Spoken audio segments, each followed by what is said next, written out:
welcome to Hiroshima, or Hiroshima, as you may pronounce it, in Japan. So I've been here for a few hours today, and I've been here a few other times in my life, but this is an opportunity to make a live video, so I thought I would. So it's a pretty powerful thing because I'm here in the Peace Park. So I'm going to I can see there's one person there, but I know there'll be quite a few more. I only put this up about a half hour ago, so many of you will be watching this posthumously, or watching the replay. It's certainly at home. It's sometime like 12:30 in the morning or something. Hey, bonjour, Nat. Hi. So at home, it's not that reasonable to see it. So it'll be, I guess I'm connected with Asia and Europe time-wise. So, hey, hi, Tony. Nice to see you. But it is an opportunity to share this really poignant and meaningful place. So just to give you a little bit of background, obviously I'm running a tour over here to Japan. Been a really fun tour. It's busy. I mean, Japan's really in vogue at the moment because the yen has fallen. So it's just really, really busy, the tourism. But it's still Japan, so everything works. So I've been on the Shinkansen today, which is the train, the high-speed train, the bullet train, which are much more common than they used to be. But we took it from Kyoto down to here, and 500 kilometers, 550 or something, 350 miles. And we did that in about an hour 45. Now, this city is Hiroshima or Hiroshima. Interesting, there's some police around, which is funny because there's no crime at all. So zip down here, and we've just been out at Miyajima Island, which is a beautiful island, about 45 minutes south of here. And there's a shrine and two pagodas on there. There's about 2,000 people known for its oysters. So, oh, hi there, Alice. Thank you for joining me from Inverness. Yeah, it's actually warm and muggy here. It's calling for rain at 5 o'clock, so it's 4:15 in the afternoon here.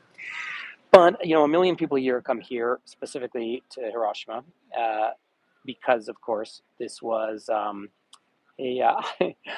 Paul. Yes, I'm glad you're not watching posthumously. It's true. It's funny once you go through the the museum part of the visit. I didn't try and live stream in there, and I'm glad I didn't because it was so crowded.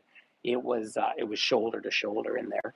But I actually a friend of mine, Michelle, is on this tour. She also is in the American military, and she just texted me saying that this is you know, uh, something very heavy for her, and I understand it.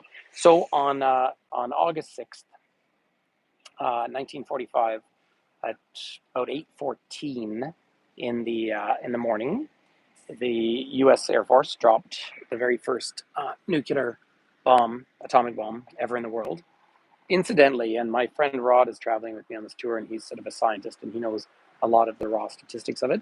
That bomb is tiny, tiny compared to nuclear weapons that are out there now. The Soviets had built the biggest one ever, but shockingly tiny, nothing compared to Chernobyl or anything. But they dropped the bomb for all sorts of reasons, and I'm happy to get into that. Although I'm not going to try and give you the whole history in a half hour or something, but it's all very significant. But they dropped the bomb, and it detonated at about, I think, 1,500 feet, 500 meters above us there. Hi, Jay. And we're very close to where the epicenter was, and there is that famous building that is left standing. That was a prefecture hall, a business hall for Hiroshima. So interestingly enough, this was one of 4 cities that they had talked about bombing, and this place, even though it's cloudy today, actually has better weather, and it was chosen because they could see. Now remember, on the 29th of January, 29th of July, countries had called for the absolute surrender of Japan, Imperial Japan. The Japanese war effort was utterly brutal. By that time, of course, you'd already had the fall of Nazi Germany. Japan, in the background, was trying to negotiate some sort of a treaty with the Soviet Union, but the Soviets were actually being duplicitous, but on the side of the Allies to keep stringing them along. The US, of course, was evaluating what a land invasion, because, of course, people at that point in Japan believed that the emperor was a god and they would fight to the every last person. It was calculated that there would be somewhere around 100,000 soldiers, American soldiers killed, plus several million civilians, and then countless, of course, Japanese. The Japanese Navy had been pretty much wiped out, so the end was nigh. By the way, I'm on an island here, just so you know. All of Hiroshima, just like the cities that you have all through Japan, are down in these valleys. A very mountainous country, beautiful, beautiful country. Excuse me, a little on my chest. And so, really, where Hiroshima is a delta more than anything else. So this is sort of a river. I expect this brackish water that comes in and out here. So it's quite amazing. But when this bomb came down, so again, we can climb back into the history a little bit more. But when the bomb was dropped, and again, Eisenhower had said, that hellfire would rain down on Japan if they didn't capitulate, and the decision was made to do so, and they did it. So they dropped the bomb somewhere around. And are you ready for some of these numbers? Somewhere around 60,000 people died immediately. Immediately. I'll try and post on Facebook a little video from inside the museum that shows kind of what it looks like. So it comes down, obviously completely unannounced to the people of Hiroshima. And roughly 60,000 people are immediately dead. The general number used, and the number used in the museum, is about 140,000 people died directly, specifically because of that bomb here in Hiroshima. So 8:15 every morning, the mortal moment of the blasting back in 1945, the clock would chime its prayer for perpetual peace and appeal to the peoples of the world that they wish be answered and properly. May the chime pervade the remotest corners of the earth. Unanimous with all the members of International Lions Club and striving for the goal, we present this clock tower to the municipality and the citizens. So that was 1967. There's people ringing the peace bell. So it is the Peace Park. Now, there's so many different ways to unpack this history, and it's heavy. I mean, it is absolutely heavy. This was the first of the two atomic bombs that were ever dropped. The other one, of course, Nagasaki, smaller city, bigger bomb, mind you. And then that's when Hirohito, the emperor at the time, did come out and officially capitulate. I mean, it was so clear when they were wiping out the cities like this. Can you imagine had they kept going, the loss of life? So we can and should debate the veracity of the choice that was made to drop the bomb. Now, 125,000 people died in the fire bombings of Tokyo. Of course, there's about 25,000 people in Dresden, but Dresden, different story because it was not a military target. So, so many things to talk about. What they do here, though, is Hiroshima, very early as 1952, started to make itself a city dedicated to the idea of peace. Now, I struggle with some of the way history is taught in Japan. They refer to, of course, the Manchurian incident.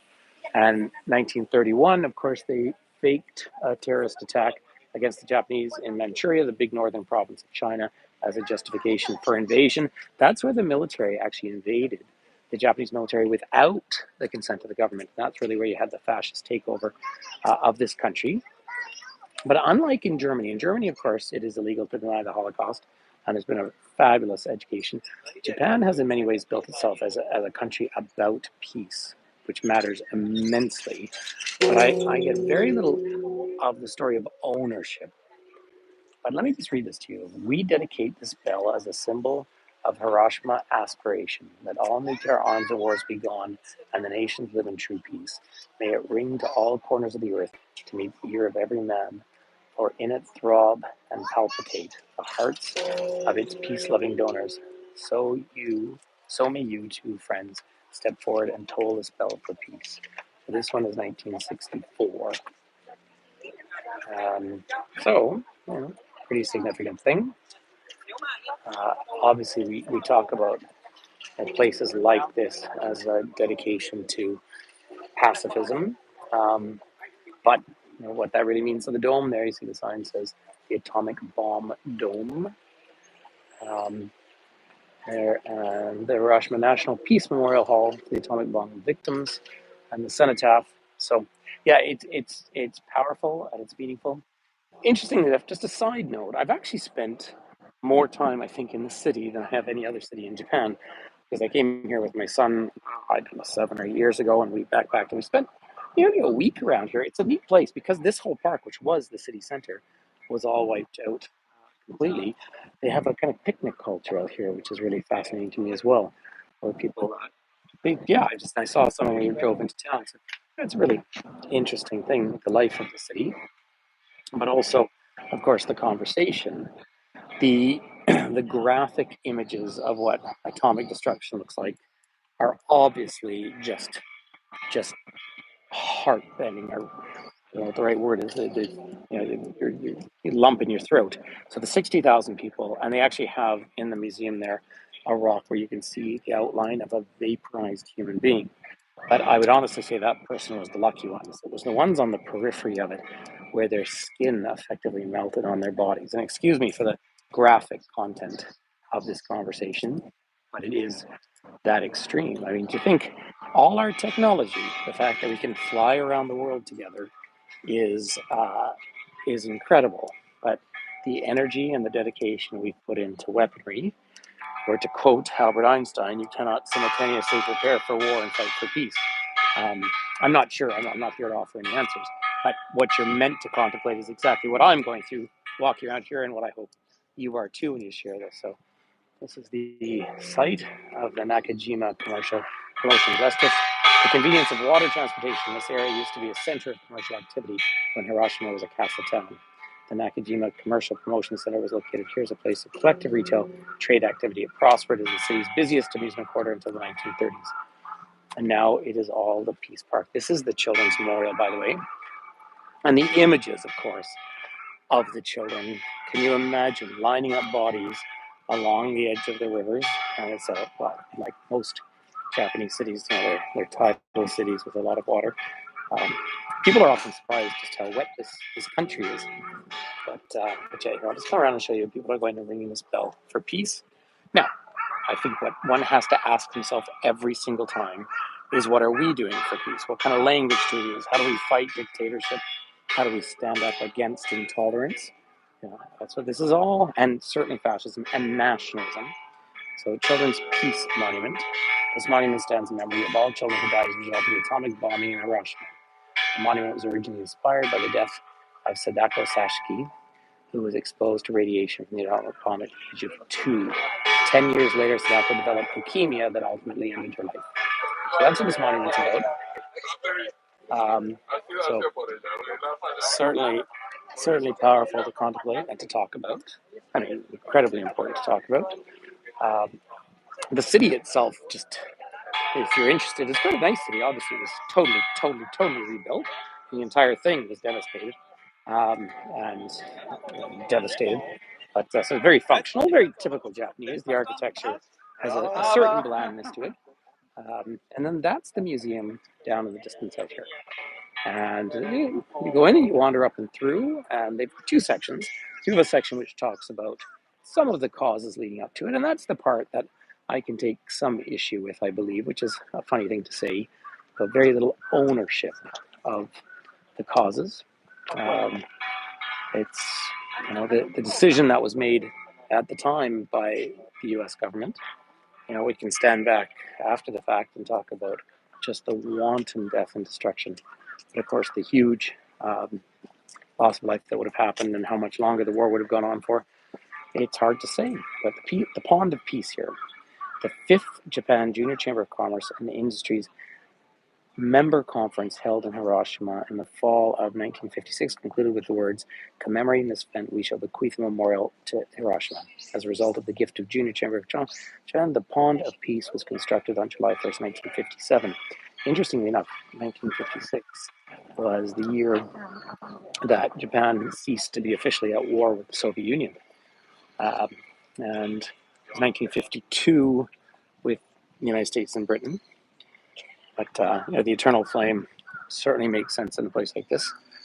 And for all the crimes committed by Japan, from really the Sino-Japanese War right up through 1945, then you ask yourself, what role did the civilians of Hiroshima have in that? Who should be punished? Big, deep conversations to have. There's the view of the dome. I'll get right down back where I can shade the dome. So this is, I know I've been doing fewer virtual tours on this trip. I've been busy, and we've been squeezing a lot in. That's often what it's like when you do a trip to Japan. Now, I have, as a side note, I have one of my very dearest friends uh, traveling with me on this trip, and we've traveled, we've climbed mountains and things together. It was the first time he's come on this sort of a tour, and he'd always wanted to come to Japan. But he's just amazed, like how much you can actually see every day if you organize a tour. I once wrote a piece after my first trip to Japan called "An Ode to Tours." Like today, we literally wandered off over to Kyoto Station, got in a train, boom, 300 kilometers an hour. We're down here, get off and go over to an island, a shrine, a temple, and now we have this very important afternoon time here. And tomorrow we're hopping on a train and zipping up to Kobe. Can you imagine? There is the Japanese flag up there, of course, the land of the rising sun. You'll probably remember they had a much more military flag previous to that. There are so many tourists in Japan right now, and that's because the yen has fallen in value, and it's made it a lot easier. I met some really nice younger people from Puerto Rico today on the train who had way too much luggage. Do not overpack when you come to Japan, and you're responsible for your own garbage everywhere, which is wonderful, which is why you see no garbage, almost no garbage repositories, garbage trash cans, and no graffiti. So there's the whole monument over here. Thanks, Nat. Appreciate that. Thank you for the contribution. Now I'm just going to try. Everyone gets their turn to come around here. Let's show. This is my friend Lorena. No, Okay, my idol. This is our local guide here in Japan. I'm from Lorena, Philippines. from Philippines, but you're 30 I live years, in 20. Philippines now. Yes. Yeah. So yeah, so this is YouTube Live at the moment. My With- idol. I'm a big fan. She's having fun with our group here. So I like the term idol is a very Filipino term. So have a look at this. Oh, we might just get a little view, everyone. There we go. So there's the Peace Memorial right there. Looking right out to the dome. Have a look at that. Yeah. Have a look at that down there. So there's the atomic dome, I guess. There. I just got a tiny moment when I was able to actually share that with everyone. So hopefully you're able to snap a photo or two. So you enter over here, not that it really matters, and you go upstairs to crowds and crowds and crowds and crowds, but you wander right through, and it's just very straightforward and very graphic about what happened to people. So things I've been learning about, the fact that the radiation, there is no more radiation here from all accounts, because it was exploded in the air, and because the bomb that did this, the bomb that wiped out, and I'm sorry, I don't have the number right in front of me, how many square kilometers were just decimated immediately. But that bomb, look at all the Mormons. No, I'm joking. It's all the Japanese school kids. But that bomb is so tiny compared to the nuclear weapons that they now have in the United States and Russia and China and India and Pakistan. You know, the sheer power of them is just shocking and terrifying. And I think you think of the poor people in Ukraine, and even it sounds a little political, but we talk about Gaza, and it seems like Gaza is always running out of food, but it seems to always have rockets. Every one of those rockets, not only the destruction, but the thousands and thousands and thousands of dollars. Imagine if that money was spent on education and art and food and housing. Right? Statue of a prayer for peace. The figure of a mother and child, 1.4 meters high, and placed atop a 1.8 meter high pedestal. The figure was offered by Kazuko and Stuba, and the pedestal was built with money sent by students from all over Japan and the Hiroshima Chamber of Commerce. The child, held by his mother, is playing the trumpet with a crescent moon in the foreground.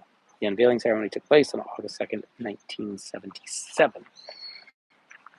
There you go, a monument to peace. That's fairly significant, of course. So I'll just let you obviously see it written in Japanese as well. It's a lovely language, Japanese. Nice to listen to. But yes, when you wander around these places and you look at so many of these people. Sorry, I'm just reading your point here. This caption sent to work. Munitions factory in Hiroshima, but luckily, is that right, Tony? Yeah. It's, again, if you're from a certain generation or connected to those generations, you have these links. So my Canadian grandfather fought in Europe in World War II. My Irish one did not, of course, a neutral country. But my I guess it'd be like a great uncle-in-law was my mom's aunt. Her husband fought over, and he was in the Canadian Air Force, and he was in Burma, Myanmar now. And of course, the brutality of the Japanese soldiers apparently only had 3 days supply, so they didn't run supply chains for food, so that's why they actually pillaged in the true sense. So but one has to wonder. It's like the same conversation with Dresden: was the bombing to end the war, or was it retribution? And if it's retribution, it's important for the good guys to be good. I hope we can all sort of agree on that. Let me show you this now. This is the Nakajima district. So this is 100 to 700 meters from the epicenter. So from the middle of the 19th century, 1945, Nakajima district, where the Peace Park was amongst the most live and prosperous districts in Hiroshima. So this was the area that was this is what it looks like in like a minute. That's how powerful. And I think what they are achieving here, this is my third time here. And you come and you'll feel it up your spine. You'll feel it on just what it really feels like, the power of these things. And so, for those of you from the generations, a couple of the Americans on my tour here, we're talking about the fact they remember at school, like climbing under their tables. Look at the lady, I love these bikes with their kids, but climbing under their tables for threat of a nuclear attack, as if that would have saved you, right?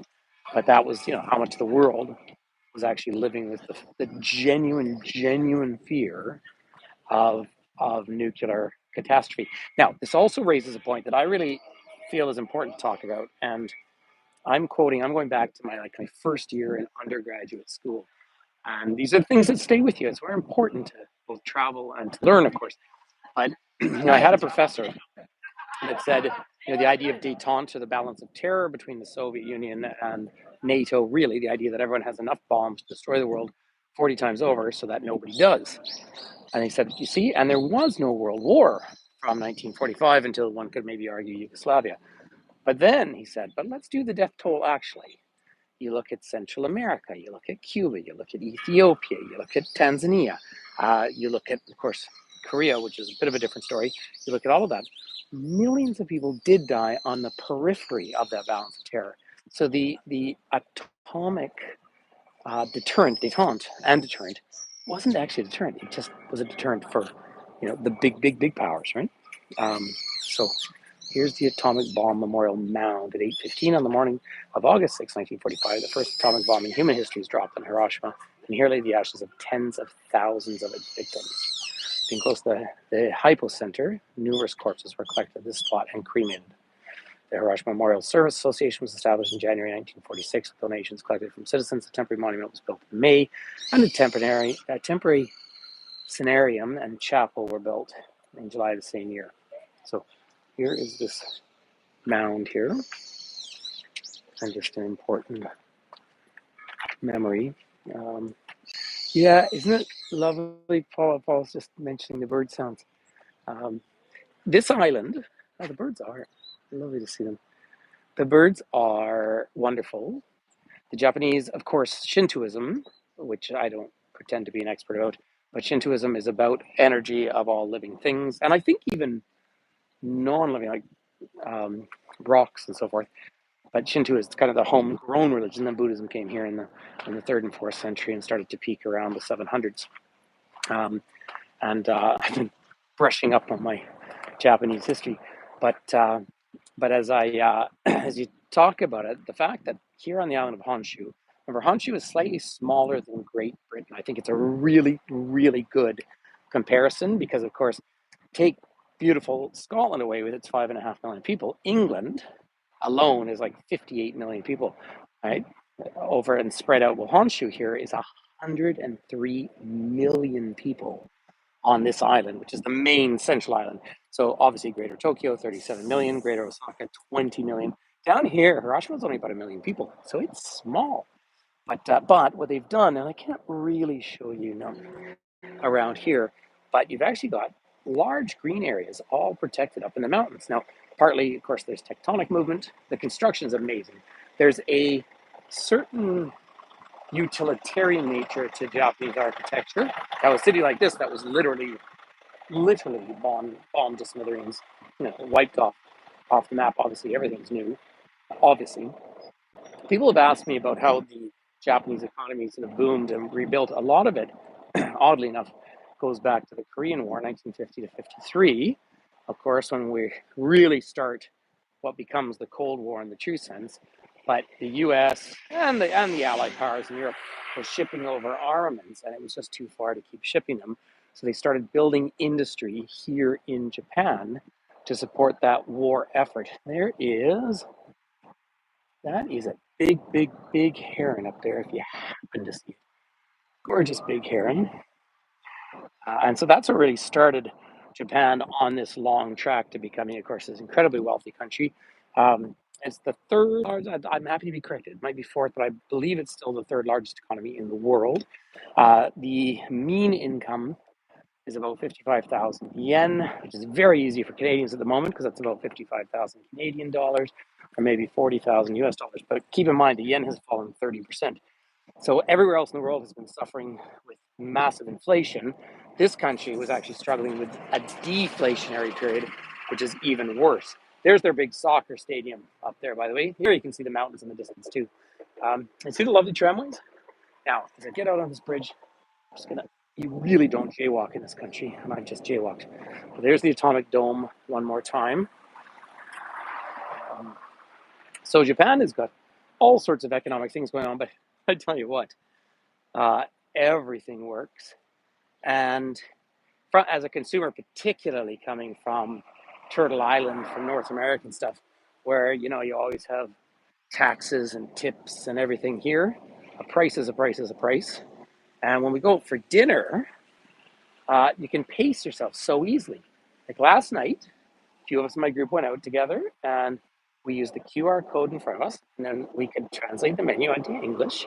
And then we went down and you pick what you want and you have it a nice small portion. And if you want more, you order more. It's just so straightforward and simple. I guess there's kind of a standing joke that we'll talk about new technologies and say, oh, they don't work except in Japan.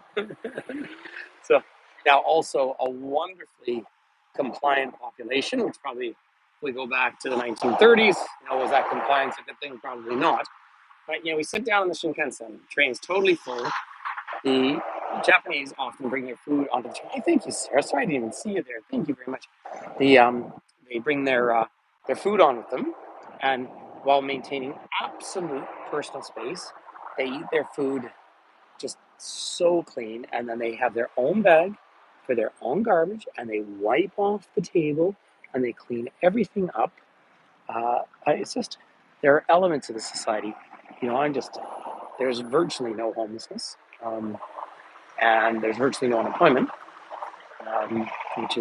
but older people, as they get pushed out of the workforce, do so many jobs that you just wouldn't see in other developed economies, like parking attendants, when you honestly don't need them. And I was explained by some friends, former virtual guides up in, I love these tramways, up in Tokyo, that you usually have a space between kind of retiring and getting your pension. And so because of that, they do jobs that are paid a little less. There's lots of things to talk about in the society.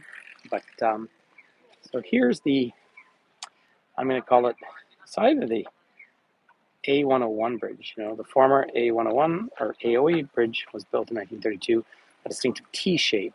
The apparent target of the atomic bomb on August 6, 1945, it was subjected to an estimated blast pressure of 7 tons per square meter, 15 times greater than normal.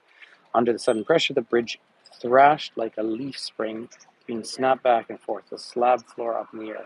Fortunately, collapse was averted, and when repaired, AOA bridge was usable for over 35 more years. However, age took its toll, and bridge finally had to be replaced with this new bridge in October 1983. That amazing. So that was the T. And I do remember this now. So from the air, that's what they were using as their kind of indicator. So yeah, as I say, I spent a bunch of time here years ago with my kid, and I feel badly coming here for just this, but this is obviously why you have to come here. This is why it matters. Nice city, lovely people. I find north and south people tend to be a little more outgoing for a culture that is not particularly outgoing. So this is the Red Bird Monument. A distinguished novelist from the Meiji and Taisho period was born here in Hiroshima City. I'm not going to be able to tell you too much about that. I went through a very short phase in my life, as many people do, when I was about 21, and I read a lot of Zen Buddhism, and then read a fair bit of Japanese literature and haiku poetry, which I unfortunately never managed to appreciate at the level I think one should. But nevertheless, so here's the atomic memorial here, and it just takes your breath away. I think it's wonderful that they leave things like this here as a reminder. So come over. Is this the one that's in English? Yeah. The city of Hiroshima intends to preserve the A-bomb dome forever. 2 reinforcement projects have been undertaken so far in 1967 and 1990. So, in 2016, they did a seismic. Of course, this country is always doing seismic refits as well. Let's see, there's a sign here for the A-bomb dome. There's the ruins of the former Hiroshima Prefecture Industrial Promotion Hall, which was destroyed by the first atomic bomb ever to be used in the history of humankind. It's good to remember. Powerful, isn't it, ladies and gentlemen? It's do feel free. Well, take this opportunity if you can. I mean, I'm not telling anyone what to do, but this is an opportunity. You come here to see the awe of it, and to be in awe, but to reflect upon it. Right? And it's important. Important conversation. Well, no matter what. And as I say so often, the graveyards are full of indispensable men. Charles de Gaulle quote.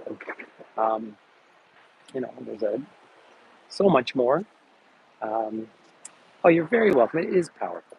It's powerful, and the driver I have today is a lovely man.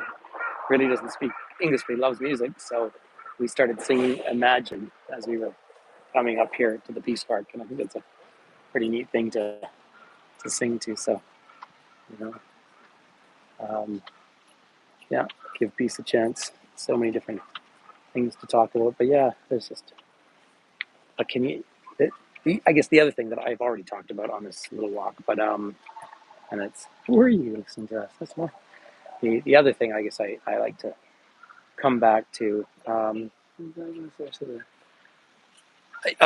So Sarah has just said every world leader should come here. Absolutely. And it actually reminds me, going back in June, I was in gorgeous, friendly Liverpool, and the statue of the Beatles, and the one where John Lennon is holding the acorn for peace. And they sent letters, like Yoko Ono, Japanese, of course, sent letters to all the world leaders. And the only 2 that planted the acorns were Pierre Trudeau and Golda Meir, the Prime Minister of Israel. Pretty fantastic, isn't it? But yeah, a little reminder. This is what it looks like. This is what it looks like when we get it all wrong. And so every time, let's not get it wrong, and we keep getting it wrong. I still go to the November 11th ceremonies at home. Yeah, peace and love, exactly right. And it's to say thank you, but it's also to say never again.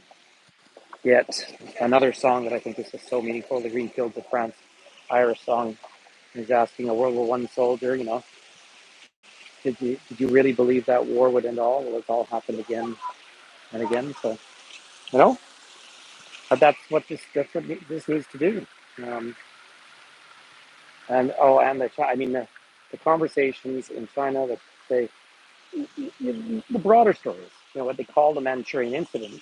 Keep in mind the Japanese military poisoned the water in Manchuria, right? I mean, thousands and thousands of utterly unnecessary civilian deaths.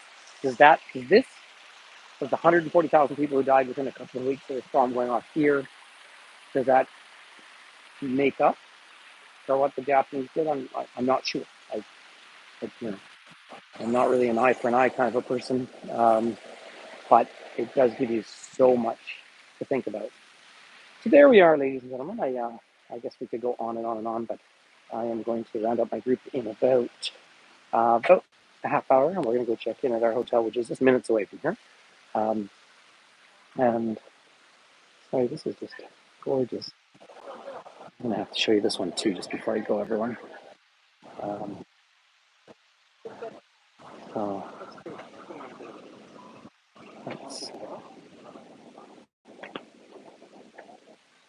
oh, I see. There's music here. Right. Another memorial. Unfortunately, I don't have a sign in English to tell you about this one.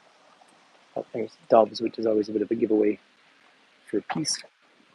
So why don't we all lock arms together and forget about nationalism and forget about thinking that we're better than each other and say, as the old story goes, there's one humankind and one environment. The other saying that I think is so important is there is no planet B, as we're all feeling the effects of the changing climate here. So there we are. So much more to talk about. Um, it's about hey there. So listen, being naive. Well, uh, maybe. Although democracy broke out in the last. You're welcome, Tony. Democracy broke out in the last 70 years since the war, um, and I don't know. I have a bit of a voice, so I want to try and use it.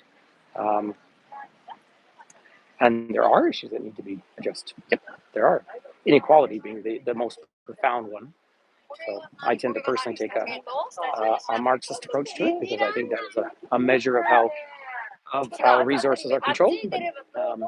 But certainly the solution, as we know, has not been for one group of people to think they're better than the other and have the right to exterminate them.